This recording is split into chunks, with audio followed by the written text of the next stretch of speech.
तो general seat से लड़े ना चिराग पासवान जी, इस्तीफा दे दे सुरक्षित सीट वाले से और जनरल सीट से चुनाव लड़े, क्या दिक्कत है? विपक्ष की ये पुकार है, कार्यकर्ता तो पुकार कर रहे हैं कि आप आइए मुख्यमंत्री बने, ऐसी सोच सबकी होती है।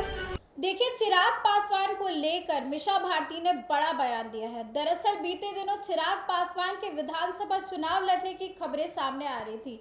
कई बार उनकी पार्टी की तरफ से भी कहा गया कि चिराग पासवान जो है वो विधानसभा का चुनाव लड़ने वाले।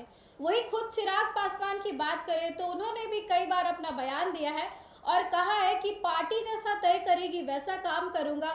अगर पार्टी की इच्छा होगी कि चुनाव लड़ना चाहूँ तो चुनाव लड़ूंगा। वही आपको बता दें कि चिराग लगातार बिहार फर्स्ट, बिहारी फर्स्ट का नारा देते हुए नजर आते हैं। वो कई बार कहते हुए सुने गए हैं कि मुझे मेरा बिहार बुला रहा है, मैं बिहार के लिए काम करना चाहता हूँ।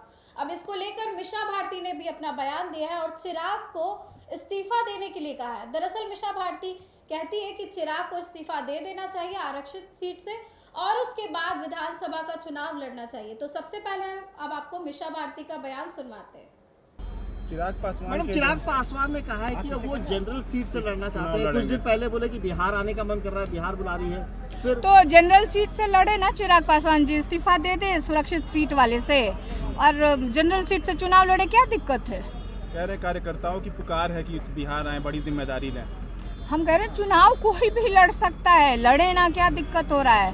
आप पहले तो आप जिस एमपी हैं, आप मिनिस्टर, आप वहाँ इस्तीफा दीजिए और आप आइए ना। विपक्ष की ये पुकार है, कार्यकर्ता तो पुकार कर रहे हैं कि आप आइए। भारती उनके जो बहनोई हैं उन्होंने कहा कि सीएम पद के भी दावेदार हो सकते हैं चिराग। तो अब ये नीतीश जी को फैसला करना है, भारतीय जनता पार्टी को फैसला करना है। हर एक दल का नेता लोग चाहते हैं कि उनके दल का जो नेता है तो वो मुख्यमंत्री बने, ऐसी सोच सबकी होती है। लेकिन ये तो मुख्यमंत्री जी को और भारतीय जनता पार्टी को सोचना पड़ेगा, जनता दल यू को सोचना पड़ेगा। प्रधानमंत्री बिहार दौरे पर थे, कह रहे थे यहाँ आकर के कि जो आरजेडी और कांग्रेस के लोग हैं उन्होंने सामाजिक न्याय के नाम पे सिर्फ लोगों को धोखा दिया। बिल्कुल प्रधानमंत्री थे और इस तरह की घटना घटी बिहार की बेटी के साथ, उस पे क्या कहेंगे प्रधानमंत्री जी? तो मीसा भारती को आपने साफ तौर पर सुना कि वो चिराग को लेकर कह रही है कि अगर चिराग पासवान चुनाव लड़ सकते हैं, ये हक सबका है, लेकिन उन्हें आरक्षित सीट से इस्तीफा दे देना चाहिए और जनरल सीट से चुनाव लड़ना चाहिए। तो मीसा भारती भी साफ तौर पर कह रही है कि चिराग अगर चुनाव लड़ना चाहते हैं तो वो लड़े। अब इसको लेकर के भाजपा और जदयू को बातचीत करनी होगी आपस में और चिराग से बातचीत करनी होगी।